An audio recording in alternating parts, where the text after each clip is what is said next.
And now Ms. Reynolds for 6 minutes. I grew up in Calgary, Alberta, and had an 11-year career in the film industry before meeting my husband and moving to rural Saskatchewan. There, I became a grain farmer. It didn't take me long to figure out how challenging, stressful, and isolating farming can be. 2016 may have been my 4th crop year, but it was the first time I stood and watched while my crop, literally hundreds of thousands of dollars, was destroyed in a 10-minute hailstorm.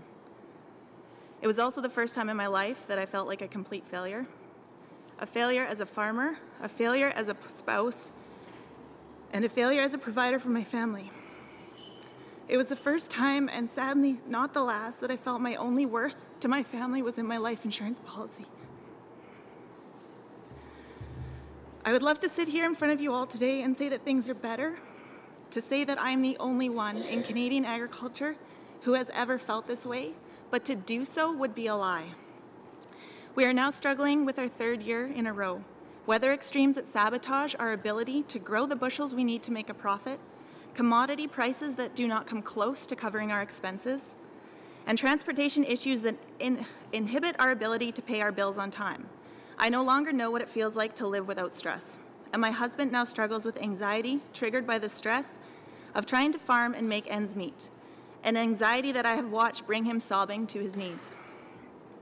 If you ask me in this moment if I hope that my girls would grow up wanting to take over our 4th generation farm, I would tell you that I would encourage them to do anything but become farmers. However, the stark reality is that if we continue down this path, there will not be a farm for them to take over one day. Right now, I'm sure you're thinking that we must be bad farmers, that there must be something wrong with our business plan. Because after all, the point of a business is balancing risk while trying to make a profit.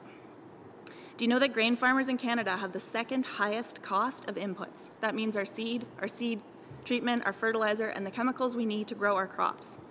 We also cannot come close to growing the bushels that other countries grow thanks to our short growing season and dry climate. On an average year, the bushels I am able to produce on my fields do not cover my expenses, including my mortgage and my land rent. I need to work off farm, not only to put food on my family's table, but to also subsidize my farm expenses. If I worked as a teacher, a nurse, a banker, or if I was still working in the film industry, I would not be required to hold a 2nd job to afford to do my 1st. You see, I cannot raise the price I sell my crops for in order to help cover the rising expenses associated with growing my crops. When I need to move grain to pay bills, I try to find the best contract possible, but ultimately have very little control over the price. I'm usually forced to sell at a time when prices are low from harvest pressure in order to cover bills that have been accumulating over the year. If a carbon tax is forced upon me, I also stand to add an additional $30,000 to my expense list as well.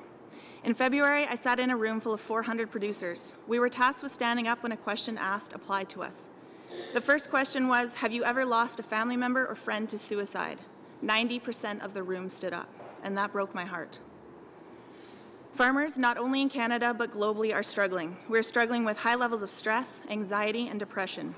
We cannot speak out or admit that we are struggling because we are told to be strong. We're told to suck it up. We're told that we are not real farmers if we ask for help.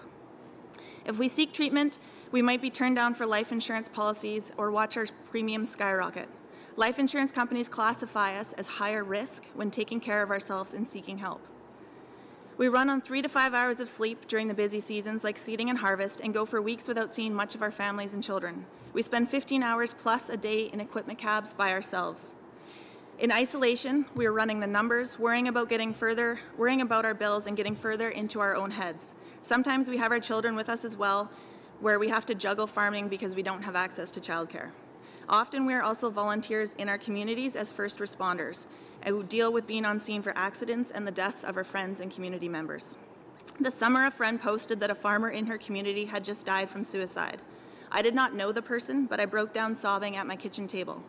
When I took a moment to reflect as to why the death of someone I did not know upset me so much, I was forced to bring light to a fear that I do not want to dwell on. The fear that surges up when I cannot get a hold of my husband. The fear that just possibly he is given in to the nonstop stress and anxiety of trying to provide for our family and farm. The conversation is starting to change. Producers are starting to open up, but it is only a start.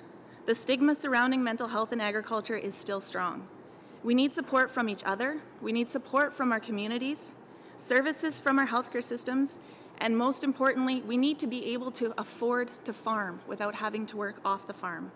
Thank you for your time. I appreciate the opportunity to be here to talk with you today. Thank you very much, Ms. Reynolds, for your testimony. Are you the first one, Ms. Reynolds? So we'll have a round of questions, and Mr. Dreeshen for